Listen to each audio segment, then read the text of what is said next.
please mute it so that I can speak um, without any hindrance. So the duty of the post-structuralist or the approach of the post-structuralist is to uh, target the uh, target this theory which gives emphasis on center. That means there is a center of a text. That means there is a central meaning, and as obviously all the traditional readers actually.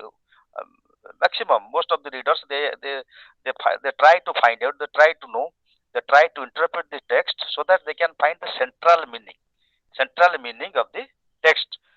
So here the deconstructionist or the post-structuralist, they target this issue, they challenge this issue, and accordingly they shift their focus from center to the periphery. So which is very important as far as post-structuralism is concerned. That means in the periphery there are multiple of layers, there are multiple of meanings. That means meaning is plural, not singular. When it is singular, when meaning lies at the center, it is singular, and when you move from the center to the periphery, you find different layers of meaning, multiple layers of meanings, and there is a and here actually at the periphery there is a free play of meanings. So in that way, structuralism and post-structuralism they are different. These two theories they are different from each other. Uh, Structuralism studies the underlying structure. That is why they try to find the central meaning, whereas the post-structuralism they say that study must be done on the basis of knowledge. Again, there is a post-structuralist, there is a great post-structural critic, Michael Foucault. I will discuss on him.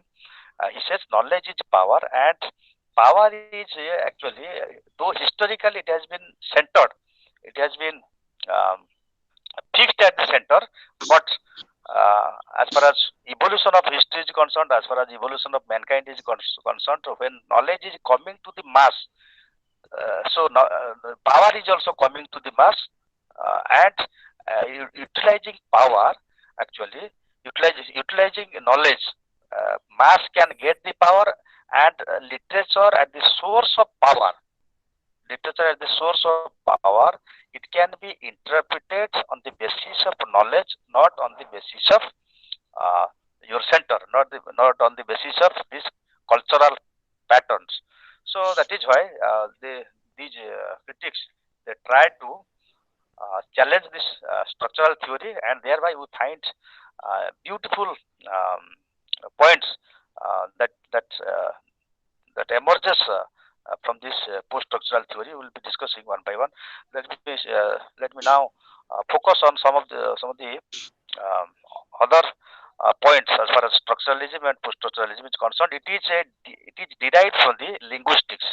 As I have already mentioned, structuralism derived its idea from the linguistics, whereas post-structuralism derived its idea from philosophy. So it is a criticism, or it is a theory based on philosophy, whereas structuralism is a theory based on linguistics. There is a logical in nature. Actually, as far as structuralism is concerned, it is logical in nature. There is a logic, there is a reason.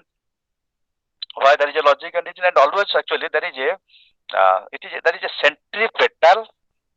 It is centripetal in nature. That means the whole idea is fixed on center, fixed on the patterns, fixed on the structures. Whereas this is very important as far as post-structuralism is concerned. It is more skeptical. It is more skeptical in nature. That means Derrida says, we will be discussing Derrida. Derrida says that skepticism is the beginning of interpretation.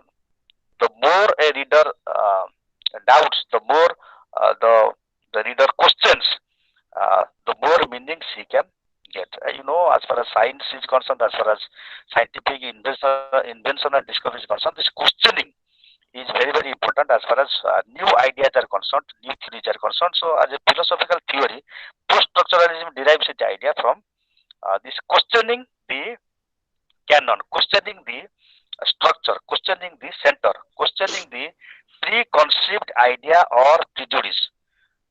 For example, as far as literature is concerned, if we analyze any piece of literature in classical text or even medieval text, actually uh, very often the critics, the interpreters, even the professors, they give emphasis on a theocratic pattern of meaning. Theocratic means always actually they link the meaning, the characters with God, with the theology, with the religion, with culture, tradition, and so many. That means you cannot discuss Ramayana and Mahabharata without taking the name of God, without taking the name of Ram as a God, and Krishna as a God, etc., etc. So actually, nobody can interpret Ramayana and Mahabharata or any other classical text without mentioning the name of God, without mentioning the name of the author, without mentioning the cultural patterns which have been involved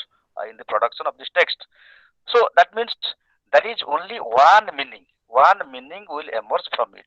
But post-structuralists actually they say that no, if meaning is fixed, then there cannot be any evolution of thought. Then actually more more meanings can be possible. We can find some um, other meanings. We can find some other angles of interpretation if we allow our mind to have a free play of meanings. That means to involve our mind on what? To involve our mind on finding new angles, new directions, uh, what may be possible, what might be possible for this actual production of any literary text. So that is. um it questions. That is why it is skeptical in nature. Uh, Structuralism able to find a reliable conclusion. That is a conclusion in structuralism. That is why post-structuralism, particular deconstruction, is again deconstruction theory is questioned on the ground that there is no conclusion, there is no aim. I will also be discussing when I will conclude my discussion. Then structuralism able to again why there is a conclusion, because meaning is fixed. Meaning is fixed in a culture, meaning is fixed in a language, and meaning is fixed in the structure. That means traditionally, um, from generation to generation, from age to age, uh, everybody everybody and the people who have tried to interpret the classical texts, the or any text, actually they have tried to get the central meaning. That is why meaning is fixed. That means uh, nobody tries to question the patterns, the motives, or whatever the idea contained in a text. Whereas actually your um, deconstructionists they question. They say there is no conclusion of any text. There is an infinite play of meanings. There is an infinite interplay of the structural signs, the signifier and signified, which I will be also discussing signifier and signified. Actually, signifier is uh, the object and signified is the context or the meaning. Right? Object is signifier or any sign. Language is consist of a sign, SIGN sign, and this sign is that means all the entire language, not only language, even the culture. The whole culture is a product of a sign, and there is always signifier and signifieds in the language. Any word, if you let us say your book, your pen, or whatever, any word of a language that is a sign that represents a sign. That is the basis of linguistic theory. And a sign, as far as a sign is concerned, it consists of two parts. One is signifier. Signifier means the object.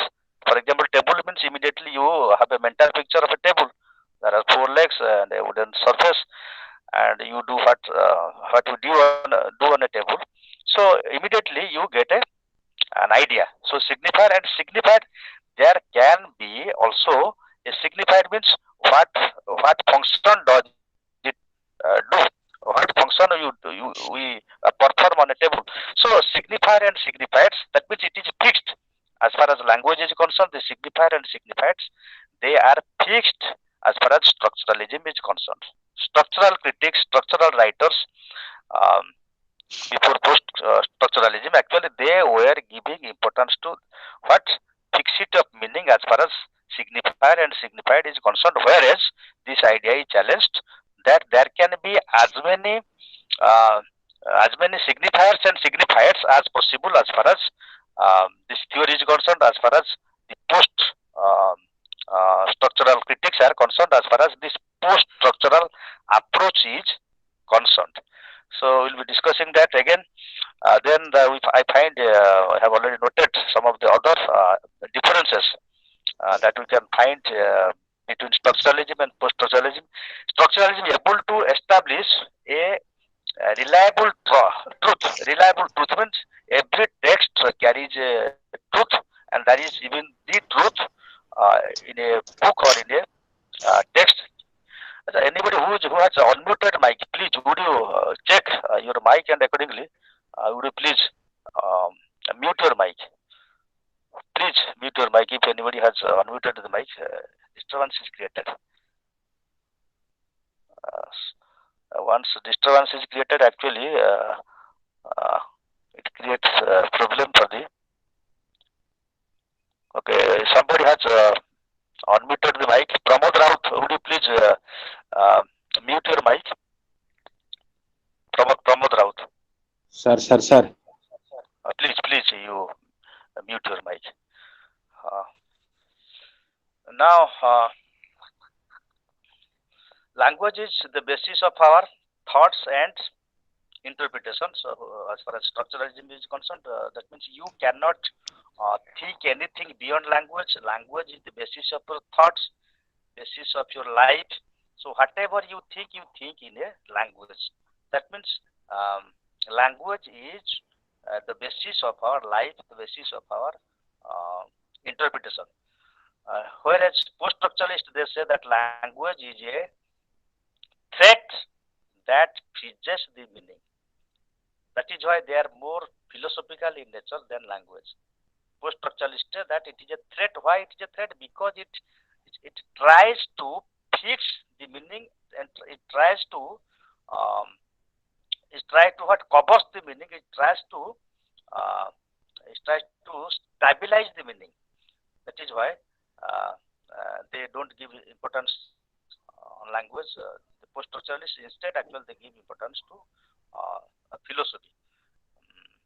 Then it constructs the text. There is a theory as far as post-structuralism is concerned, again classical theory is concerned, that text is constructed. And I also that day when I started this class, I think in my first class I told you that as far as text is concerned, as far as traditionally actually text, the concept was not there. It comes to the post-structural critic Ronald Barthes, who writes a critical essay saying that the title of the essay is From Work to Text. Also, we will be discussing this. Text concept or book concept, author concept was there in the classical critics made, the classical theory, and also structuralist theorist critics, they also give the same importance to the author-based text. That means it is a work of art and somebody has produced it and he is the sole author. He has produced the text and he is the owner of that text. He knows everything.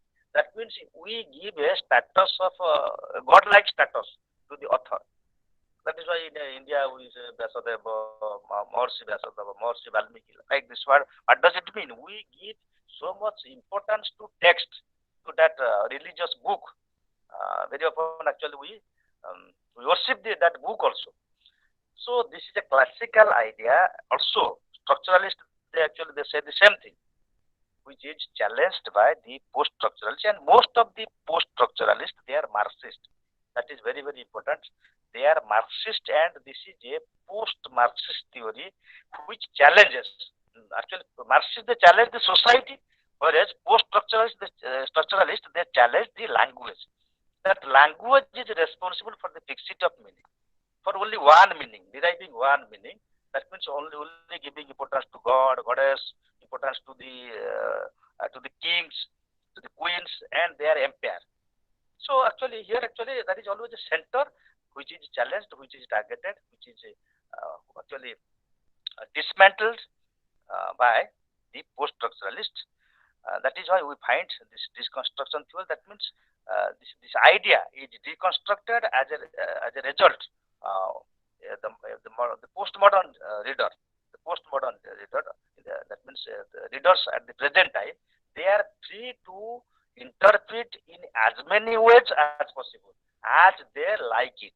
That means, for example, uh, we are also testing it in our academic life. Actually, if a student has written an answer with response to a question, maybe a piece of poem or a line of poem, if he has tried to explain something, and if the language is correct, if the language is correct, we are awarding marks for the very reason that he has, in whatever way, he has understood the text, in whatever way he has tried to interpret the text or the line.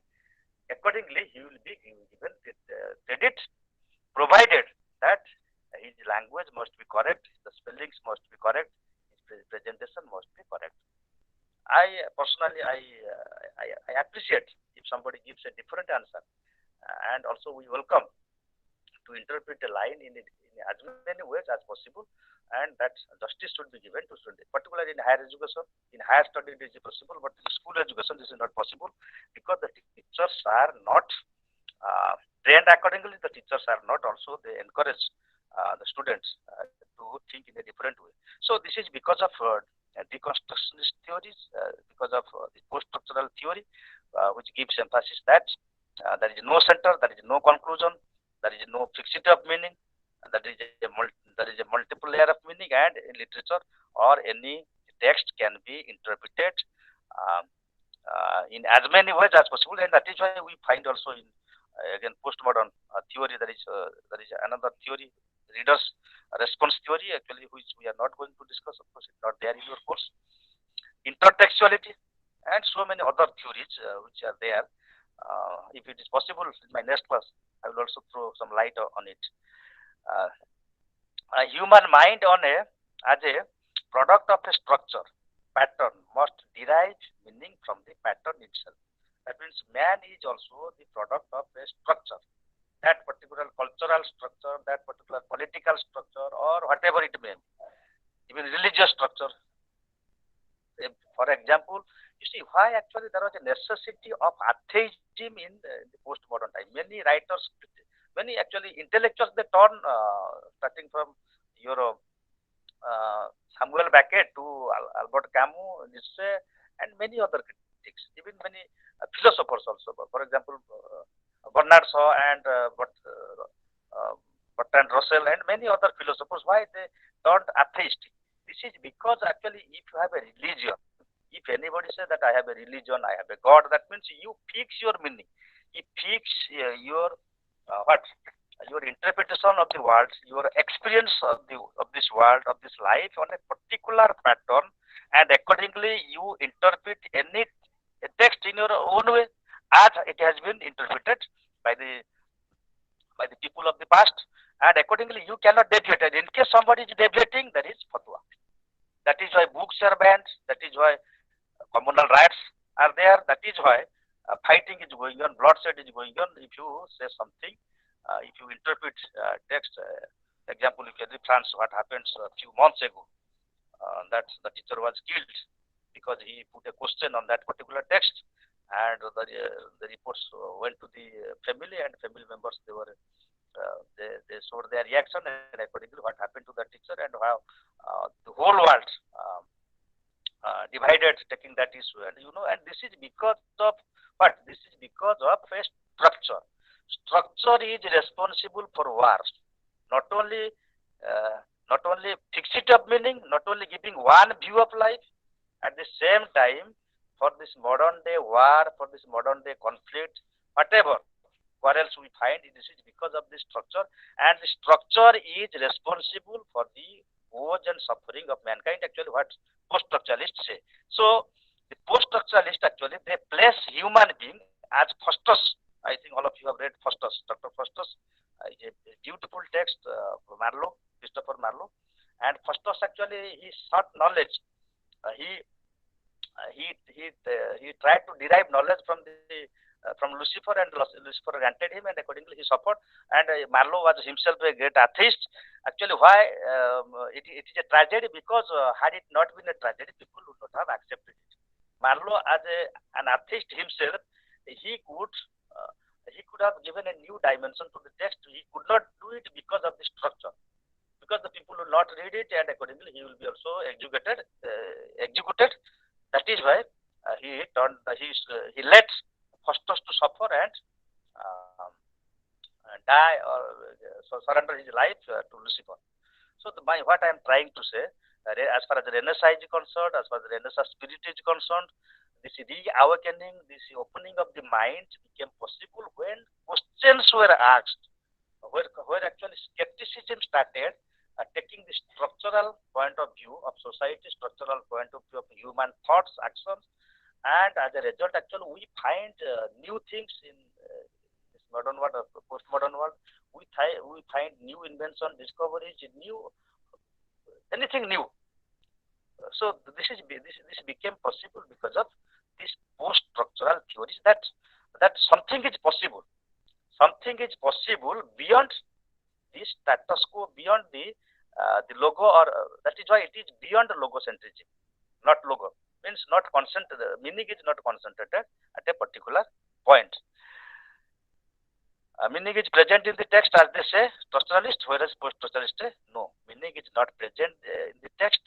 One has to go beyond the text in order to find true meaning. That means at what point of time this text was composed, or this text was produced, what went in the minds of the author or the writer, then actually what he has tried to hide, that is more meaningful for the post-structuralist. What is present, what meaning is present? Of course, one meaning is present in the, as far as classical point of view is concerned, one meaning is present. That means you have to relate everything to God, or to the authority of the state, or to the so-called big brothers of the society.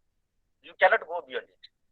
Here actually, what is absent, that is more meaningful for the post-structural. That means absence gives more meaning than the present. For example, if you are observing, celebrating your birthday, you have suppose a bunch of friends.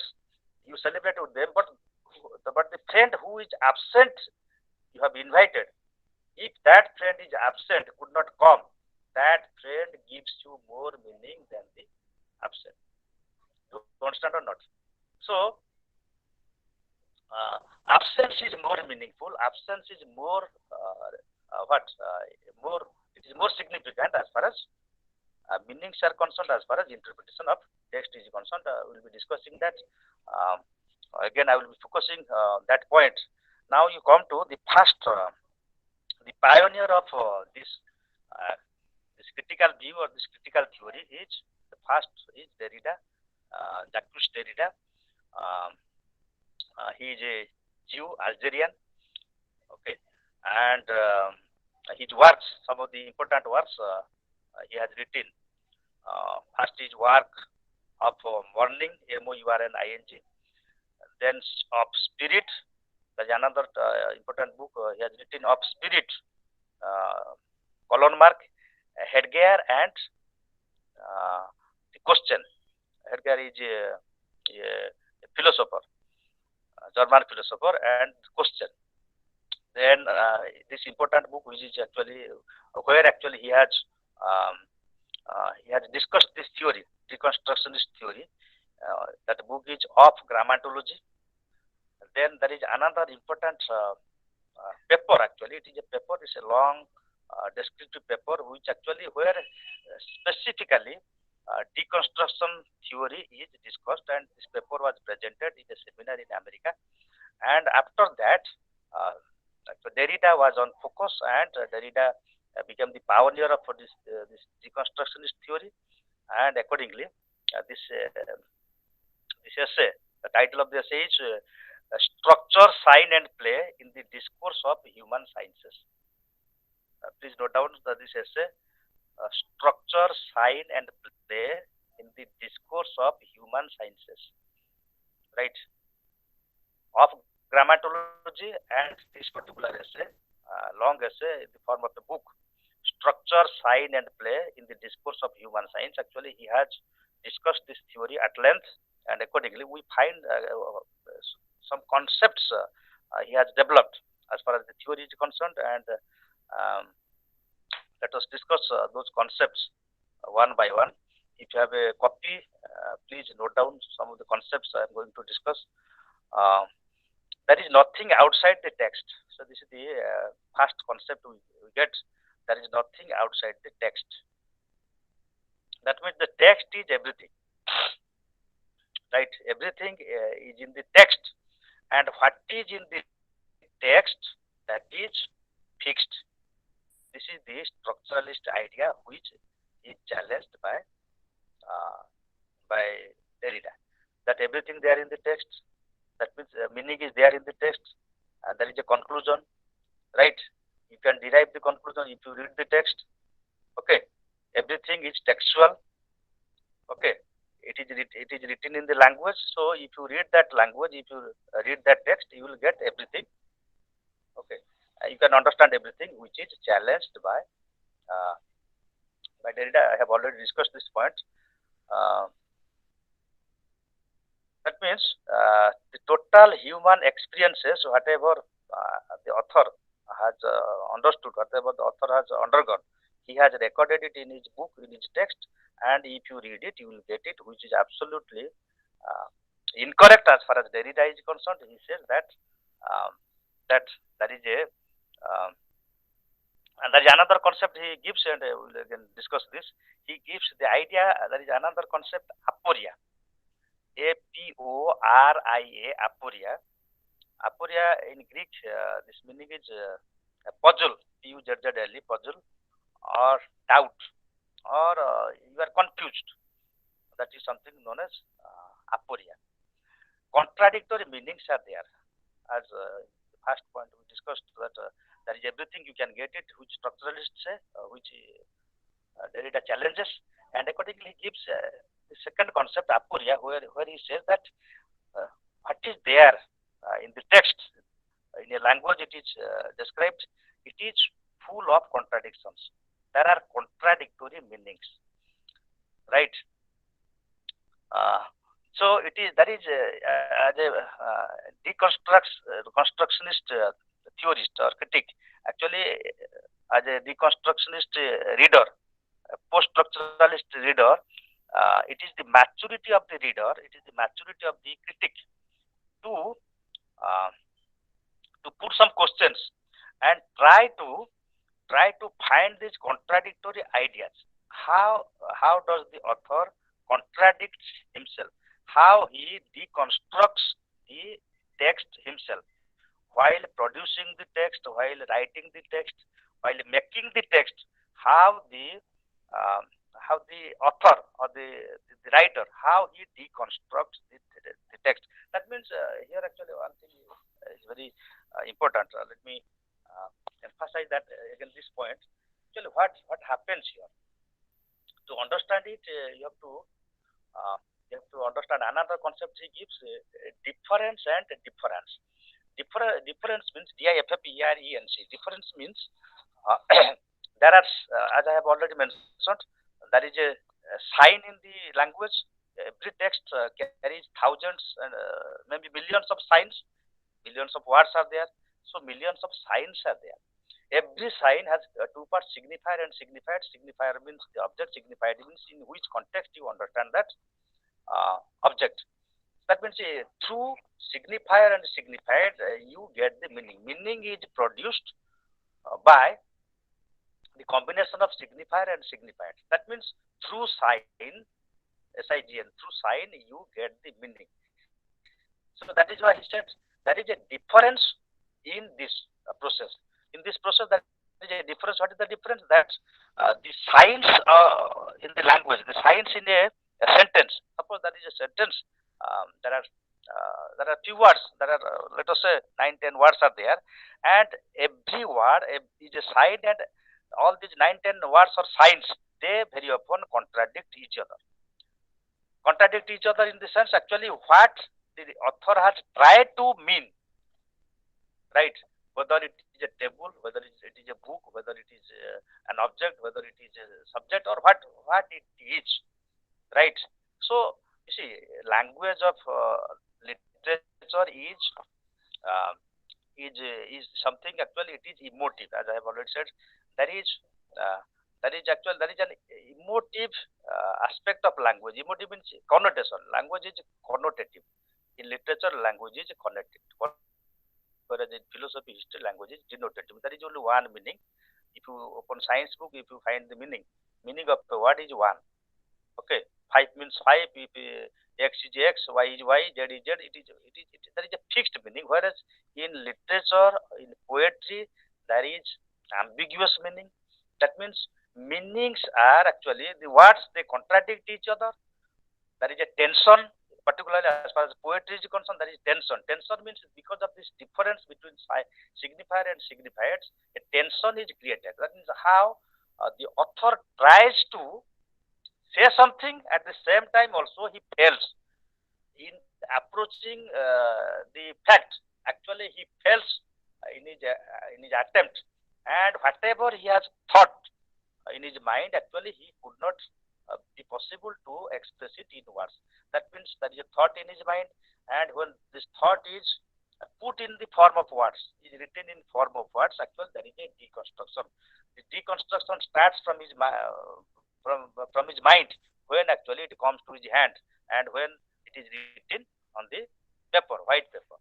So that means whatever he has perceived, he has not been able to uh, record in his work because of these emotive or connotative characteristics of the language, because of this elusive uh, or slippery tendency of the language. That means very often actually meanings are postponed, which is very important as far as this deconstruction theory is concerned. Very often the more meaning is postponed means whatever he tries to write, to give exact shape, to record whatever experiences he has gained, actually he fails in his approach. As a result, what happens, meanings actually are postponed because of this.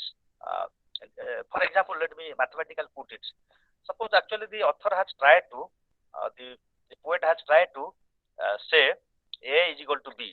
Actually, because of this connotative sense of language, connotative tendency of language, B sometimes may be equal to C. For example, table may be a written table where actually facts and figures are given. It is an object. Okay. Table may be discussion table where actual people they negotiate. So there are as many as meanings as possible depending on the elusive nature of language, depending on the emotive nature of the language, because of this slippery nature of language. That means if the author has said A is equal to B, sometimes the reader will understand the B may be C. If you approach deconstructionist theory, B may be C, C may be D. So if A is equal to B is equal to C is equal to D, that means what is A? This A is not B, this A is not equal to C, this A is not equal to D. That means A may be B, C, D, or anything that may be possible. So this is how mathematically we can put, and accordingly we can understand this fact that because of this contradiction, because of this um, contradictory nature of language, we find difference. Difference. Difference means actually where the meaning is postponed, where the meaning is not meaning, not the exact meaning.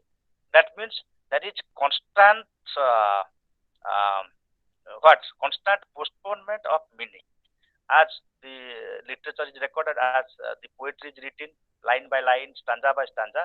There is a constant postpone of meaning. That means what the author has tried, instead of writing that, actually he has written something else, right?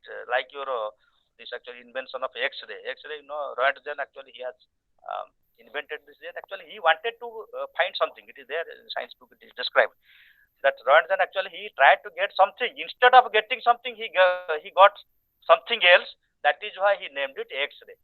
The X-ray means actually he could not understand what ray is it. So instead of naming it, saying something, he said it is X-ray. Now it is used in medical technology. So the point actually what I am trying to say, instead of writing, very often who are writing a piece of story or who are writing a piece of poem, actually they have this experience that whatever you may try, you cannot be possible to record your experience uh, to record the facts or the meaning as you want to record it. That means the authors they have failed in their approach, trying to uh, clear the text, trying to build up the text, trying to make the text. In this attempt, they dismake it, they actually dismantle it, and they go for deconstructing the text. So there is a process of continuous deconstruction going on in the literary process. So difference, difference, difference means postpone of meaning. Meaning is delayed. Try to understand it. It's a difficult matter as far as post deconstruction theory is concerned. So there is a constant postpone of meaning. There is a constant delay of meaning as a process. Whatever is told is not the exact thing what the author meant. So this concept of author is questioned. That means we say that okay, Ramayana is like this, Mahabharata is like this, or any text is like this, but actually the author's intention, it is not the author's intention. Actually, this is not the meaning what the author wanted to say. You understand or not? So very often actually what happens, the post-structural critics actually they question the text that it is not everything. Meaning is whatever meaning is the structural meaning. Uh, anybody who again delete. Sir, Anybody who again delete. Hello. sir, Malik sir, Hello. हाँ दरिया good morning. दरिया good morning. sir. One announcement is there. So I Yes, will yes, take 1 minute only.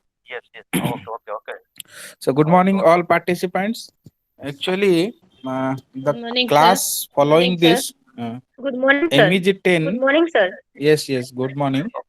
So the next class MEG 10, which was postponed because the concerned teacher, Dr. Dolamani Meher, is on some on some duty of his own. He has been out of the station, so he cannot take the class today. That is why we have shifted the class. And as per telephonic conversation, I came to know that only the last block is left in MEG 10. So the last class, which is scheduled on 31st January, I think on that day he will complete the block, the left block. Okay. And today, after this class, there will be no class for MEG 10. And for MEG 11, whatever is scheduled on 30th, means 30th January, is shifted to 1 and 2. Okay. Means that class will be dropped on tomorrow. Whatever was at 11, 10 to 11, again will be dropped, and you will have your class scheduled after that on 1 and 2, 1st and 2nd February. MEG, it's about MEG 11. Okay. So MEG 10 and 11, for these two classes, Dr. Meher is out of the station and he cannot take class on 29 and 30. So because of that, we have to change. You have to wait for the next classes. And another uh, announcement for MEG 8. MEG 8 tomorrow at 4 to 5 is also. We are sorry that Dr. Aditya Meher is unable to take the class due to some problem. So again, the same class will be also continued from the next class onward. Tomorrow only it will be dropped, 30th January. So there will be no class for MEG 8 also. Okay. from 1 we have first February. On 1st February we have another class, and we can arrange another class on 3rd January, 3rd February. Okay, it's not in the schedule, but we can arrange another class on 3rd February, so we can manage to cover the 8 blocks. Okay, this is the announcement. As it is a compulsory class and all the participants are present, that is why I thought to inform you. Okay, I Thank you, hope you. Doliabu. Thank you, Doliabu. Thank you, sir. Thank you, sir. Okay, Thank thank you, you. sir. Mm. Okay, okay. You please mute your mic, all of you. You mute your mic so that we can continue. Um, Thanks, Professor Dole, because he is our assistant coordinator of the center. At the same time, he is also uh, acting as this managing coordinator of this class, and accordingly, you are able to join.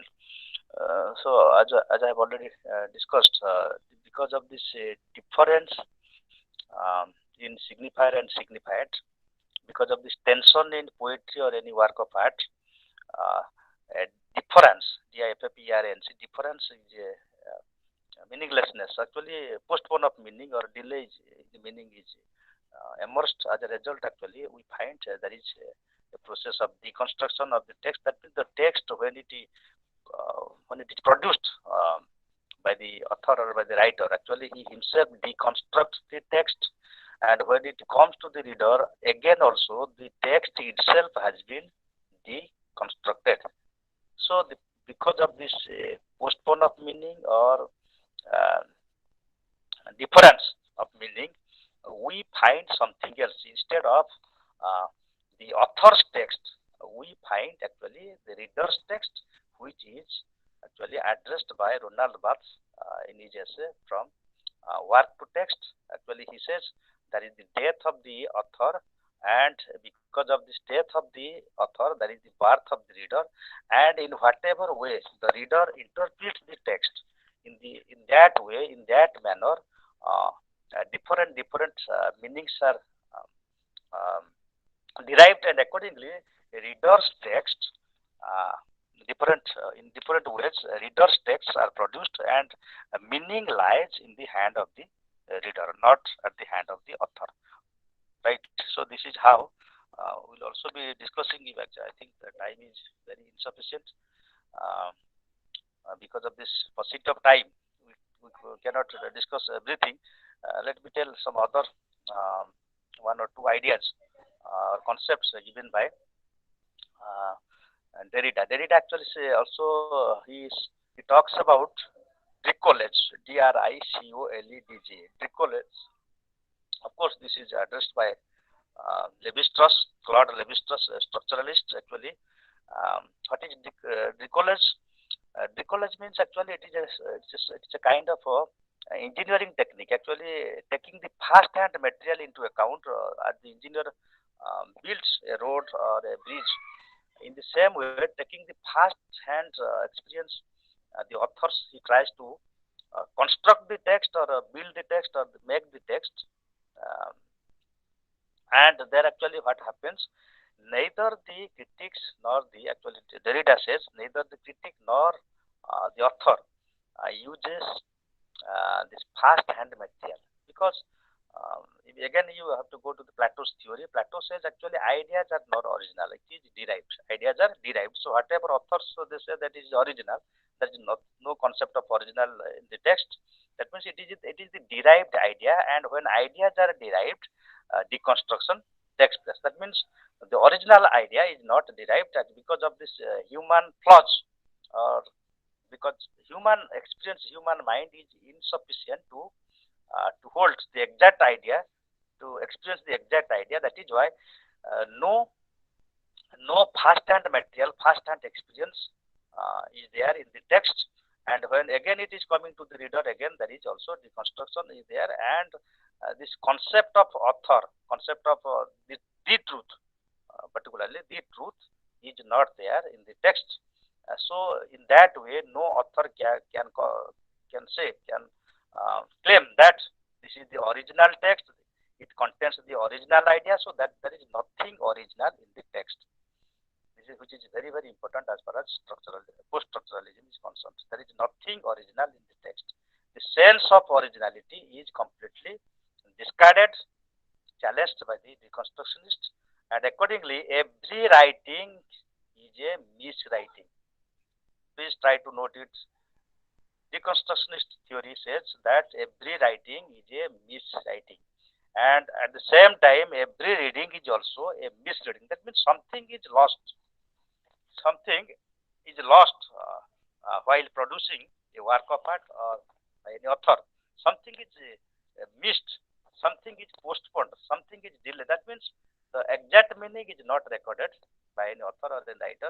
As a result, when it comes to the reader, every as every writing is a miswriting. That means the author, whatever the author could try to write or could have tried to record, he has failed in his approach.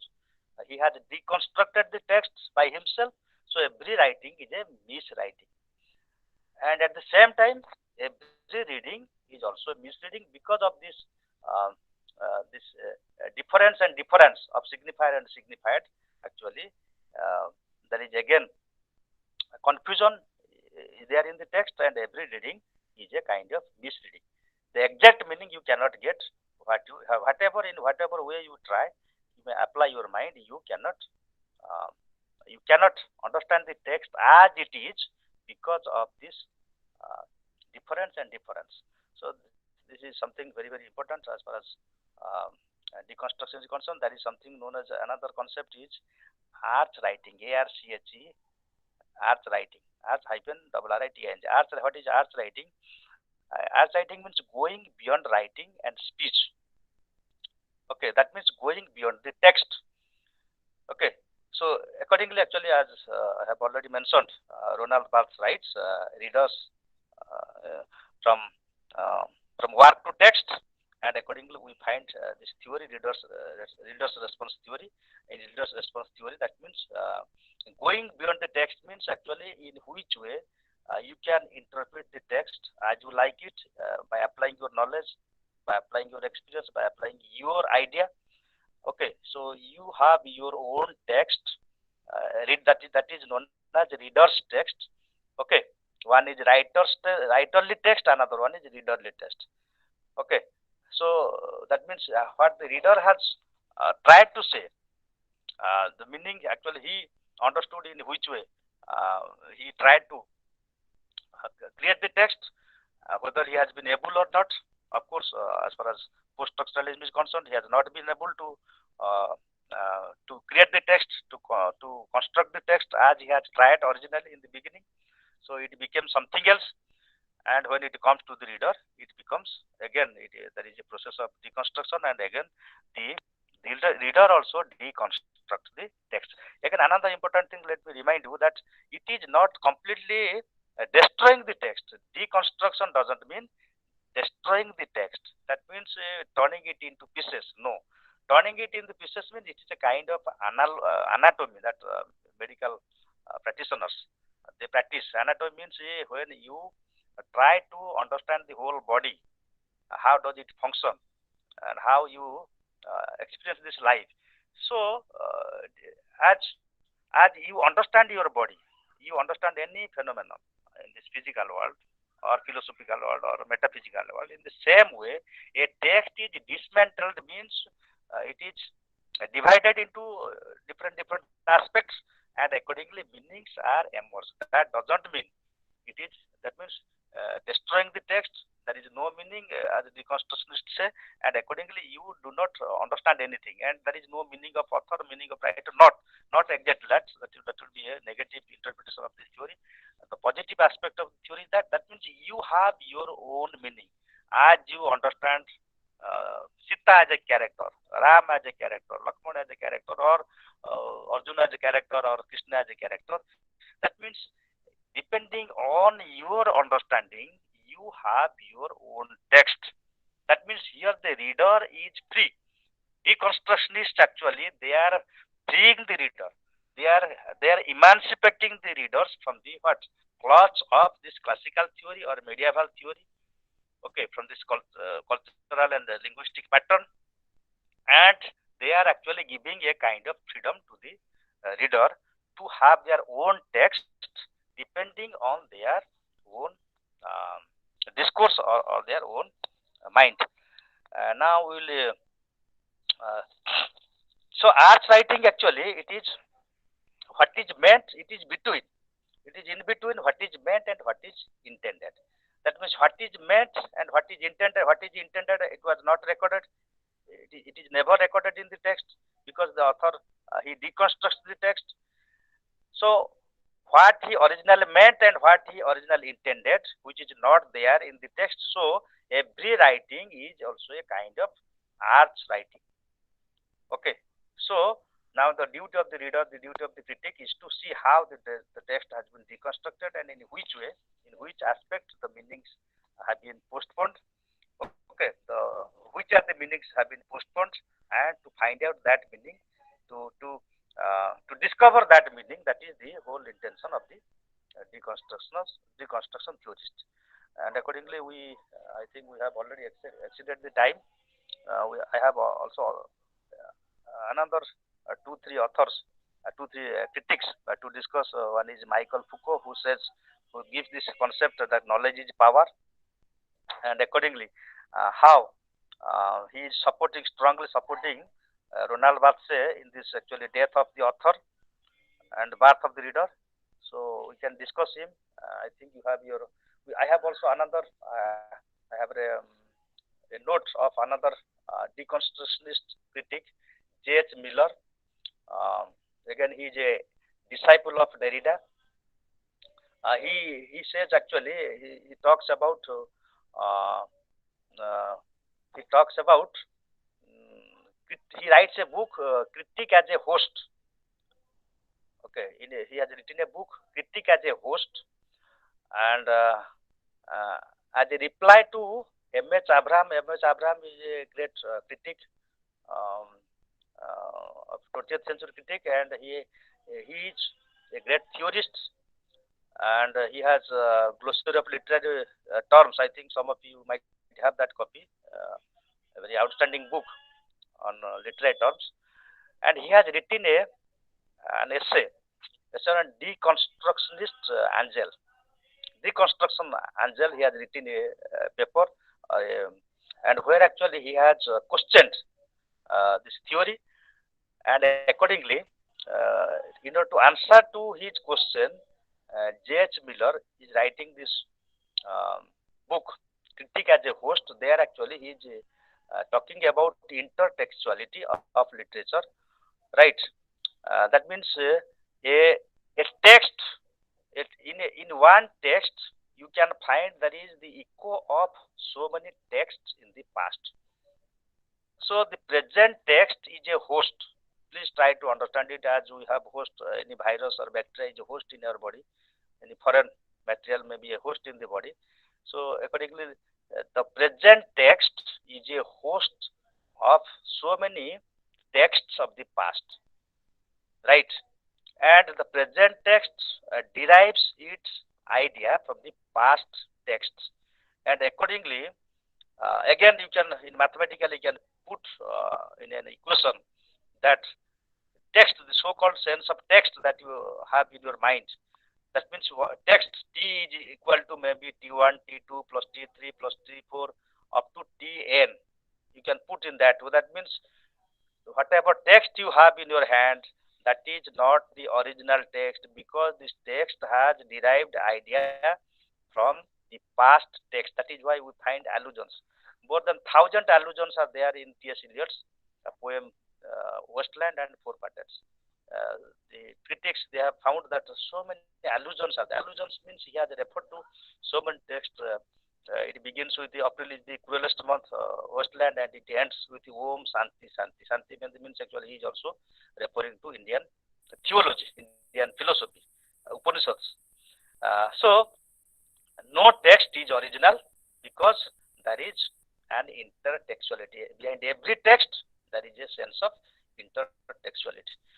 Okay, I have many other critics also there, to discuss, but I cannot discuss everybody.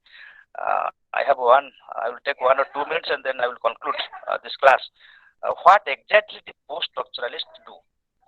That the reader, what approach you can have while interpreting a text. So please note down 1 or 2 points. Uh, what does the post-structuralist do? Number one is to read the text against itself. That means no text is final. That is why you should not presume that this text is final. This text contains everything. This is the Veda, or the so-called sense of Veda, or the Bible is now dismantled. That is why nowadays criticism is also carried out against religion, against religious text, and accordingly the readers now they three, they can accept it, they can deny it, right? So to read the text against itself, this is a very important formula as far as uh, post-structural theory is concerned, deconstruction is concerned. Second point is text is there is a disunity of any text. Any text is characterized by disunity. There is not a single unity in the text. That means there is not a fixed meaning of the text. That is why your prejudice may be in favor of a text, may be against a text, should be removed, and thereby you can free your mind. In an open mind, you can approach text, you can understand a text. Then another point is as far as the post-structural critics are concerned, actually what they do, they blast the text by their intense reading. They read a page of any text or any work of art with such an intense, with such a heavy pressure of their mind, of their intellectual ability, so that the text is blasted like your bomb blast. The takes place as a result. You know the theory of physics, how bomb blast takes place and how it explodes and how it creates havoc. That is there is a physical aspect of it. There is a science behind it. But in the same way, the text is blasted into different pieces. That doesn't mean again it is destroyed. So that you can see in which way the author has deconstructed the text. The text itself has deconstructed by itself, and in which way the reader can deconstruct the text, and what will happen, all the doors and windows of the text will be opened and you can see. Okay, that means the walls will break down and you can see as it is. That means you can make a clear anatomy of the text, and thereby you can find the meaning as you understand. Okay, so that is in other words reading against the grain. Against the grain means knowing very well that there is a grain you can find. You are making a search. Okay, but at the same time you can have in your mind that there is no grain at all in the text. That means there is not a singular meaning in the text. There is not a center in the text. So the whole shift is changed from center to the periphery, and as far as center and periphery is concerned, that is this is a sociological approach. This is also a philosophical approach, where it may be a democratic approach, where actually the reader is free. That you are free to vote anybody. In the same way, you are also free to appreciate a text, interpret a text as you understand it, as you have your own school of thought, as you have your own philosophy, as you have your own experience. So, reader is born again, and there is a death of the author. So, with this note, let me conclude today. Next class will be contemporary theories. I will discuss cultural theories, colonial, post-colonial theories, some other theories in that class. I hope you have understood something. Again, I have also deconstructed myself. Okay, and when I am reaching there in a virtual mode, I hope I have not been able to tell everything whatever I intended to tell. So with this note, one or two questions if you have in your mind you may ask, then we will conclude. Any question? Hello. Sir, I have this question. You said arts writing. What is that? Art. I don't Okay. understand the word As writing means meaning. going beyond this sense of writing or speech means the author has able to write the original idea, the truth you can say. Okay, the truth. That means the text holds this original idea of the author. Okay. So, deconstructionists they say every writing is an art writing. It is not an absolute writing. Absolutely, the author has not been able to speak or to say whatever he intended to say. That means art writing in between the what the author meant and what the author intended. So that means every writing you can say I have already mathematical put it. Every writing is a miswriting. Means it is not uh, an absolute writing. In that way, you cannot give credit to the author saying in Odia. Let me say, ଆମେ ଯେମିତି ହାତ ଯୋଡ଼ିକି ନମସ୍କାର କରୁଛୁ ଆଜ୍ଞା ଅଥର ଭଗବାନ. So in that way, you cannot understand deconstructionist theory. So the point is giving absolute authority to the author. This is broken by deconstructionist, and accordingly, every writing is an arts writing. I hope you have understood. Excuse me, Any sir. question? Yes. Excuse me, Sir, sir. can you spell it? Excuse Hello. me. What is it? ARTS? Actually, there is a disturbance. I cannot hear. I am saying, can you spell it? Arthritis, or I am not understanding the word. ARCHE, ARTS. hyphen double RITING. Arc. Arch writing. Arch. ARCHE hyphen double RITING. Okay. Arch writing. Okay, sir. Okay, got Okay. it. Okay. Okay. Excuse me, sir. Uh, When you're saying that it is about the author's own, that whatever he is writing, so we can say that it is fiction, and when he is writing reality, then also the same thing is we can apply there also. fiction. Fiction means something is created from his own mind. Okay. So whatever something is created, there is an intention to create a fiction. Fiction actually there is without intention the author doesn't write. There is a context, there is an intention, there is a purpose, there is a message, and whatever original intention was there, he has felt while building up the text, while building the character, he has felt in many ways because of this elusive nature of language, because of this um, emotive nature of language, because of this tension of signifier and constant tension between signifier and signified. The while producing the text, while creating the text, while because text is carried out through language, and because of this problem of language, as deconstructionists they consider the language is threat. That means language is not sufficient to carry out the text as it is. So language is responsible for this process of uh, deconstruction, because language is created by what? By the center, by the structure. Okay. So those that center which has created the language, it has a pattern, a fixed pattern, and it cannot be able to convey the whole meaning as the author has intended to say. So there is a process of deconstruction. The exact characterization, the exact message is not carried out.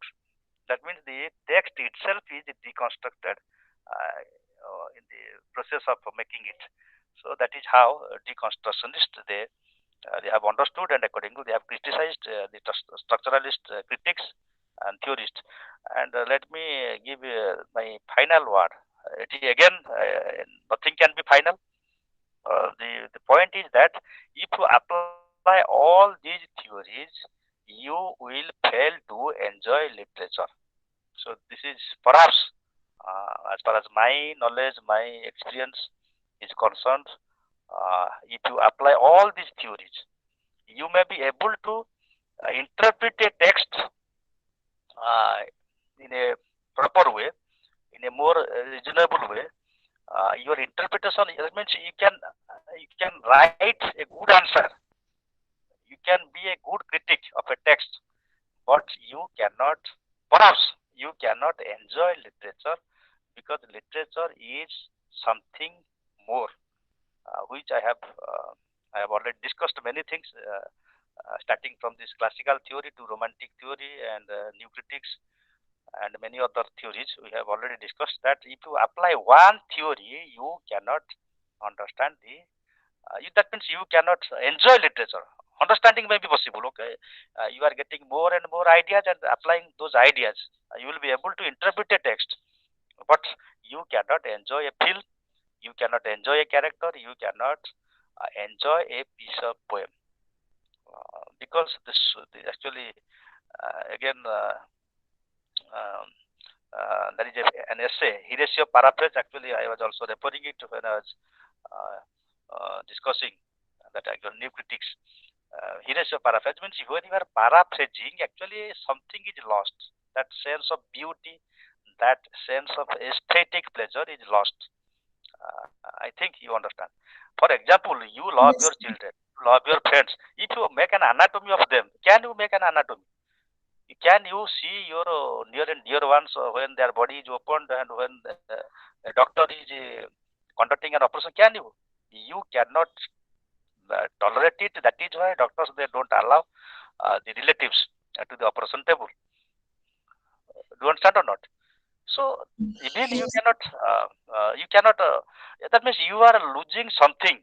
The very sense that you have in your mind that somebody is my near and dear one, somebody is very lovable, somebody is very you like, you love.